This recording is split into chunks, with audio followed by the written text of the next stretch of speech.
நீ தம் அடிக்கிற அழகை பார்த்து தனலட்சுமி இரும்பிச்சுன்னு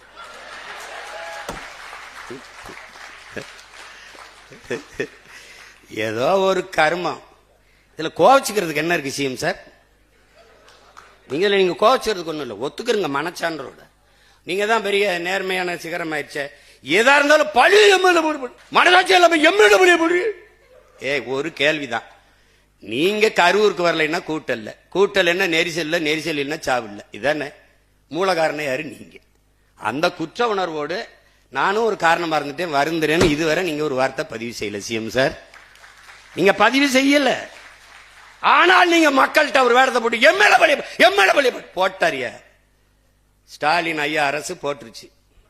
ஏன் உடனே வந்து உண்மை கண்டறிஞர்கள் திமுகவை எதிர்த்தவன இவர் ஐயா அதிமுக எடப்பாடி ஐயா குறுக்க விழுந்து சட்டசபையில பேசி அவ்வளவு பெரிய சபையில ஆதரிச்சு பேசணும்னு இவர் பயந்துட்டாப்ல.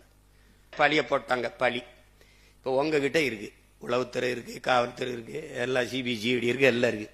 ஒரு அதிகாரி ஒரு சிறப்பு குழுவை போட்டு கண்டடிச்சு என்ன உலகம் புறாவ கரூர் 2 தெரு விசாரிச்சு என்ன நடந்ததுன்னு நீங்க தான் வெள்ளரிக்கை எல்லாத்துக்கும் கொடுப்பீல. ஒரு உண்மை அறிவிக்கையை விடுங்க பிளீஸ். நீங்க மனச்சான்றோட பேசுறீங்க, நீங்க நேர்மையாளர் தான், நிறுவீங்க. இதுதான் நடந்தது, இந்த அரசு இந்த மாதிரி என் மேல பழியை போட்டது, நிறுவீங்க சிஎம் சார், நிறுவீங்க.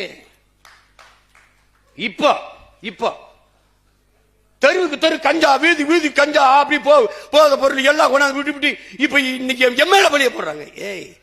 தெருவுக்கு தெரு கஞ்சா விற்கணும் தெரிஞ்சுதானே நான் வந்து போதை ஒழிக்கிறேன்னு சொல்லிட்டு வந்தியே.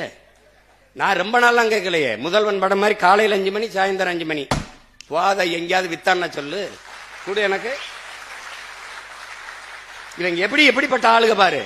கஞ்சா இங்க விக்குது, கொக்கைன் இங்க விக்குது, மெத்தப்பட்டமன் இங்க விக்குது, ஆபின் இங்க விக்குது. யாருக்கு தெரியுது? வாங்கி பயன்படுத்துறவனுக்கு. இந்த இடத்துல கஞ்சா கிடைக்குது, இந்த இடத்துல கொக்கைன் கிடைக்குது, இந்த இடத்துல அபின் கிடைக்குது, இந்த இடத்துல கிடைக்குதுன்னு தெரியுது. யாருக்கு? வாங்கி குடிக்கிறவனுக்கு, பயன்படுத்துறவனுக்கு. ஆனா போலீஸுக்கு தெரியல. எப்படிப்பட்ட போலீஸ்? எப்படிப்பட்ட போலீஸ்? என் தம்பி லாரி உரிமையாளர்கள் அந்த மண் அழிவிக்கிறாங்க இல்ல, மண் சவுடு மண்ணில் அதில் முறையீடு ஆற்ற விடுவான். என் தம்பிட்டு வந்து சின்னவன்ட்ட போய், அண்ணே அண்ணனுக்கு சொல்லுங்கண்ணே, முன்னெல்லாம் ஒரு லாரிக்கு 1000 ரூபா வாங்கிட்டு இருந்தாங்கண்ணே, இப்போ 2000 கட்டுக்கு அடம் பிடிக்கிறாங்கண்ணே, நாங்கள்லாம் எங்கேனே போகிறது அப்படின்னு. அண்ணன்ட்ட சொல்லுங்கண்ணே. டே இருடா, ஒரு 6 மாதம் நானே பார்த்து நான் வந்து மௌன விரதம்டான்னு இருக்கேன். நீங்க களத்துக்கு வரும்போது என்னை சமாளிங்க பார்ப்போம், எப்படி சமாளிக்கிறீங்கன்னு பாக்குறேன். நீ காட்டு பள்ளியில நீ கட்டு பார்ப்போம்.